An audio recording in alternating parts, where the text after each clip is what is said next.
Hi, I'm Gordon Burkell from Filmmaker U. At Filmmaker U, we create courses for film professionals to deepen and diversify your existing skill set. You can learn more at filmmakeru.com and follow us on Twitter at filmmaker_u. Of course, every week we interview film professionals to discuss their work, and this is made possible by our sponsor, OWC. Go to owcdigital.com for all your filmmaking and computer needs. This week I'm joined by Zak Mulligan, whose work includes The Outsider, We the Animals, and most recently, Hustle, among many, many other great projects. Welcome to the show, Zak. Thanks, Gordon. Thanks for having me. So I want to talk to you in terms of there's one question I have for you because I was going through your work and you worked on the documentary Open Heart. How do you tackle shooting in the surgery rooms? Like, how do you deal with all that intense, I guess, blood and everything, but also the fact that it's kids? Yeah, I mean that was a really special project. I mean, those kids, we all became really attached to those kids, and experiencing what they went through was really something spectacular. And what that Italian NGO and those doctors are doing with that hospital in Sudan is just amazing. I mean, in terms of filming in that environment, a lot of it, we take the lead of the doctors and the nurses, and they help us make sure everything is clean and sterile. I know that now that the pandemic has been a thing, a lot of these procedures are a lot more common in general. But certainly, like wiping down all the surfaces, scrubbing up, putting gloves on and just keeping everything sterile is really important. I guess that's the easy part, though, because the other part is just experiencing the surgery, which is not for the squeamish. But I didn't have any problems, though. So.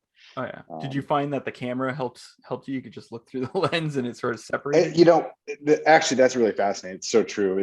There's a separation that happens. When my eye is looking through an eyepiece, it's like seeing the world as cinema. You're kind of witnessing it through this barrier, which makes it very easy to kind of lose your space and place. So which can be quite dangerous. Another funny story with that same project is we were getting ready to film the president of Sudan, who was showing up at this hospital rather last minute. And in our rush to get him on film, I had my eye in the eyepiece. I'm walking backwards. I didn't have a spotter, and I fell down a pit, about a 5-foot deep pit, and dislocated my finger. So, but luckily we were at the hospital. And, these guys patched me up. As someone who's broken fingers before, it's not fun. No. Now you also. More recently, you've done We the Animals, and from what I was reading, it was shot on 16 millimeter to get that grainy look. What was your inspiration for that film or getting that look? I mean, Jeremiah Zagar, the director, really loves film. I mean, as I do, of course. So he was really the energy behind making sure that we were shooting on film. Which I mean, I just love. I started on film and have always loved shooting on film. So that medium to me is kind of the default, and sort of digital is sort of I guess the sort of fallback now. But we still always try to start with this notion of shooting on film, especially when I'm working with Jeremiah. In terms of 16, I think the thing with film and 16 in particular is that it really creates this sort of separation from reality, which I feel always allows me to suspend disbelief very instantly. When I watch something in the theater on film, I'm just instantly transported in a way that digital just never quite does for me. So that was really important, to get into this kind of like magical world of these kids. We're playing with a level of naturalism but also trying to create that separation and fantasy. So I think 16 was a good choice for that. You started on film, and I was talking to Jason Oh before yeah. you came on, and I was saying, and I wanted to see what your experience was with this. But when MiniDV was out, everyone was trying to make it look Oh boy. digital, and there was all these crazy like, oh, I'll put a stocking over the lens or something crazy. Was there anything you discovered when you were doing that you were like, that's a crazy idea, I don't think that's gonna work, or anything interesting? Yeah, well, those were dark times. Like, about the time I first started to get paid as a cinematographer shooting stuff, was around the time where we started to see that sea change from 16 into MiniDV. So like all the first student films I did, all the first music videos I did were all on film. And then the DVX 100 came out, and was shooting 24 frames, and with that on MiniDV tape, and it just changed everything.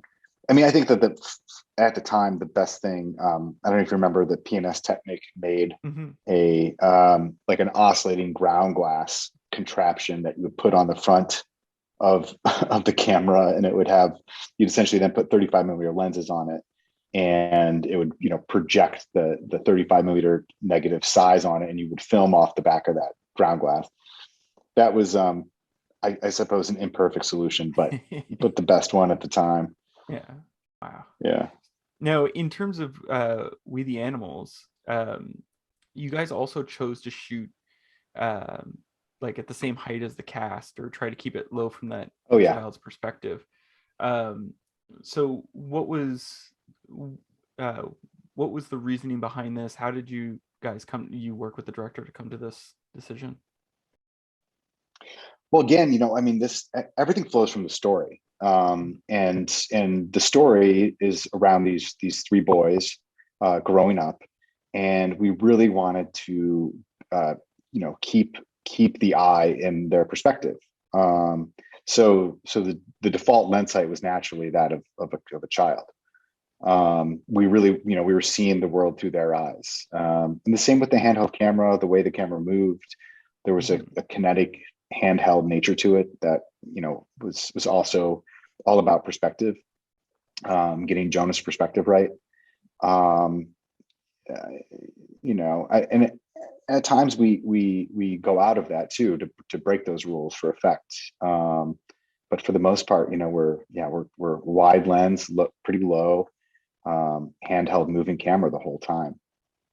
It's interesting because one of my favorite shots from it is when they go in the freezer at the mall or Yeah, at the grocery store, and just to cool down, because as a kid it was something I always desired to do.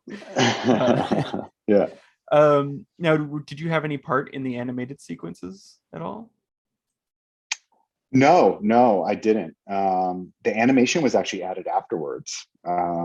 It was interesting. It was not something we really talked about or thought about during pre-production, and it was this thing that kind of developed in the edit afterwards.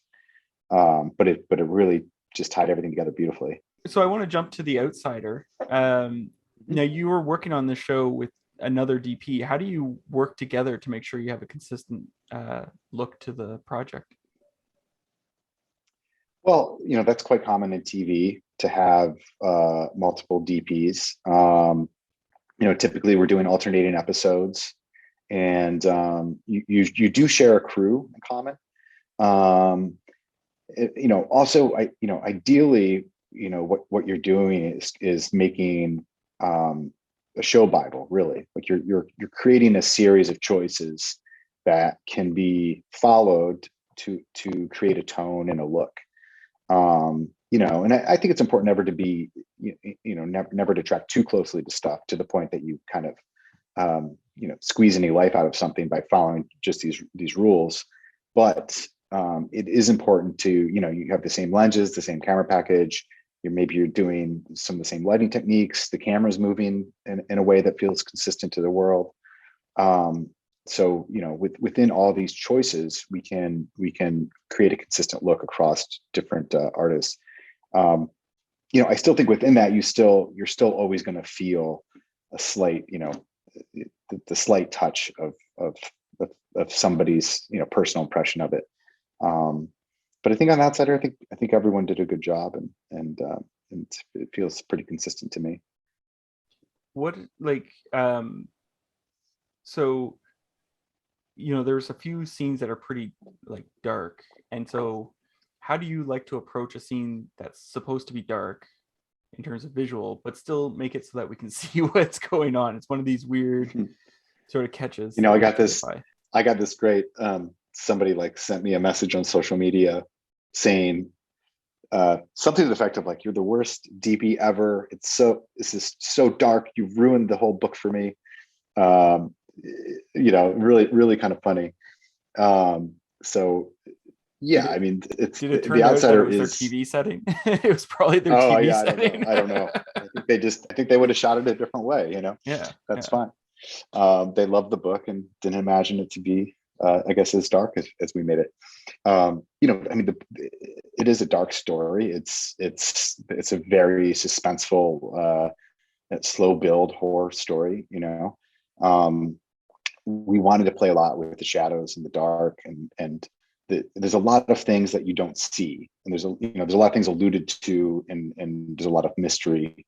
So part of that was creating that really kind of dark look. And that was also something, you know, and again, you know, we try to keep consistent throughout. So that, you know, that involved obviously, like, there's the color on the back end to keep everything consistent, but you know, on set with our, you know, exposure choices, you know, I mean, highlights were kept safe at all times. You know, nothing got close to blowing out, and it was just kind of, you know, something we really strive for, was to keep a very it was really a very contained negative. You know, there wasn't a ton of contrast. Everything was kind of pushed down. It was dark, but there wasn't like a ton of like really totally underexposed, and there wasn't anything overexposed. Well, that's what was so But I think it gives interesting. that. Yeah, I think that's part of what gives it its you know, that its unique feel. You know, is that that kind of really contained luminance space. You know, I think that's where, you know, for me at least, that's where a lot of the mystery resides. Now, you mentioned about color correction on the back end, but it's become so much of a team effort to get the final look, and working with the colorists so that they understand what you're going for. So when you're working on projects, how do you build that relationship with the color, and how do you communicate what you want with them? Well, you know, ideally, my most recent project, Hustle, which was a Netflix project, I think was a great example of my ideal of how it works, where, you know, in pre-production, I'm working with my colorist. We're working up the show lot. We're testing different looks. We're testing different lighting styles, different sets or locations, and then coming back and you know, trying to marry up, you know, what I'm doing with lighting and color on set with what the show LUT would look like. So in that way, you know, for me, the LUT is really like, I think of it as like a film stock. So, you know, ideally I have one LUT per show, and that's my film stock, and I'm lighting to that. So it's all kind of working holistically together to add up to that thing. And then, you know, and on set, I'm always trying to get it, you know, you always want to get it as refined as you can, as far along as you can. And then for me, post color then is more about the sort of, you know, the final little tweaks and finishes, doing those like secondary corrections that you just can't do while you're on set with your DIT, or, you know, globally. You know, obviously there's always some evening out of scenes, and changing light conditions outside always makes it necessary to do some things. But yeah, I mean, ideally you're working on that throughout the whole process, and the final color is just the last step rather than the beginning and the end of it. You know, it's like our new dark room. Yeah, it really is. It really is. But I definitely strive to make sure that, you know, all those color ideas are developed well beforehand. So now you've talked about creating the LUTs and what have you, but I one thing I love to ask cinematographers and colorists or anyone who's working with the image is where do you go to for inspiration? Like each film, you're going to have specific things that you're looking to for based on what the director wants, but you yourself, is there photographers or artists that you particularly follow or like? I think every project for me is a new process of discovery. Mhm. And it's starting with the script and the director, and then branching out and finding my own reference. And it could come from anywhere. It could come from photography or painting or um, things I've witnessed in life. It can come from other films or TV. It's really a broad search. I'm always keeping, like, I've folder of reference. I'm always grabbing stuff and keeping stuff as I see images that are interesting to me. Mhm. Um, so yeah, I know it's pretty broad, but it's just so bespoke for every project. There's not really like Yeah. one person's work that's like, oh, it's always like this. So What is, because you worked on commercials as well. So is there yeah, something you've learned in having to work in that more, I guess, condensed time or in some ways challenging situations or shoots that you utilize on features and television shows? yeah. I mean, I think all these different formats inform each other. Mhm. Um, Short form commercial work is interesting. You are trying to tell a story in 30 seconds or even 15 seconds. Mhm. So it's just a super condensed narrative. So it's such a different form from TV or film. Um, and that lends itself to just all kinds of different stuff, all kinds of different techniques that you would probably never use on film and TV, but um, you're also able to experiment. I always, whenever I do a commercial, I always try to bring out a new piece of equipment I haven't used or something new. And, it allows me to kind of experiment and play with this stuff. And then Mhm. what you learn there informs, what you do with narrative work down the road. Um, and vice versa, Mhm. flexing the narrative muscles really help tell a condensed story. What would you say is one of the more challenging scenes or uh, moments you've had to shoot from a cinematography standpoint that ended up in your really positive and you're really proud of the work that came out? Mm,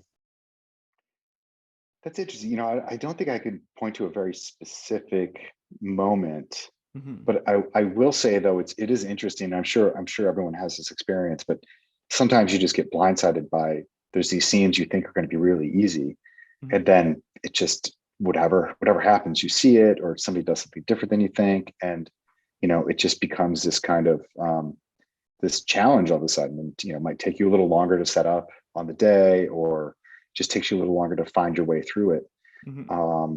But what's great about those moments is they can also be um, the most surprising. Where you're finding things that you didn't expect, you didn't plan before, Yeah. and you're reacting, and you have to work intuitively to get to the heart of it. So yeah, well, I wish I had a specific example for you, but I Well, don't. what But about, it happens on every project. yeah. It happens on every project. So what about on like The Outsider? Is there a particular moment or scene that you are really proud of from that? I mean, there's like in one of the episodes there were some flashbacks to there's this the sort of the origin of the story of where this outsider came from, and how it started affecting this one family, and we follow this family and these kids specifically. Um, that was what was wonderful for me about that, is it felt like it was sort of like marrying up the aesthetic of The Outsider and We the Animals to me Hmm. in this way. That was really fun, and I didn't expect it and I didn't plan it, but watching that stuff now, I'm like, okay, there's a little We the Animals DNA in there, which is interesting. I have one last question that I like to ask everyone I interview. we've been stuck in the pandemic for going on 2 years now. And during that time, a lot of people have been locked inside with the streaming networks and become obsessed with streaming Yeah. networks. Is there a show or a movie you've discovered in the last year that people need to check out so that if they get locked in because of a new wave or something, they can check it out? Oh boy. Well, The pressure's on now. early, yeah. Now it's I my have to hard say, question. really early on in the pandemic, I rewatched Soderbergh's Contagion, Oh yeah, I and did too. and if you're talking about pandemic films, but I was really impressed with how well it tracked, how well the science held up for a narrative film. But yeah, in terms of like, yeah, a good pandemic watch. Man, I don't know. If I'm thinking about like the last TV show I saw that really affected me was probably White Lotus. I really enjoyed that, and Ben Kitchen's shot that. He did a great job. Yeah. Really great series. So I'm looking forward to. I think they're doing a second season. So looking forward to that. That's good. Yeah. So you're saying Contagion, but unless it's a pandemic, don't watch that. And then White Lotus is the one you'd recommend? Yes. Yes. Okay. We'll go with that. Well, thank you so much for letting me interview. And that's Great. our show for this week. Make sure to check us out at filmmakeru.com for our latest courses, and follow us on Twitter at filmmaker_you. Thank you again, Zak, for allowing me to interview. And of course, thanks to our sponsor, OWC. Go to owcdigital.com for all your filmmaking and computer needs. I'm Gordon Burkell. Thanks for watching.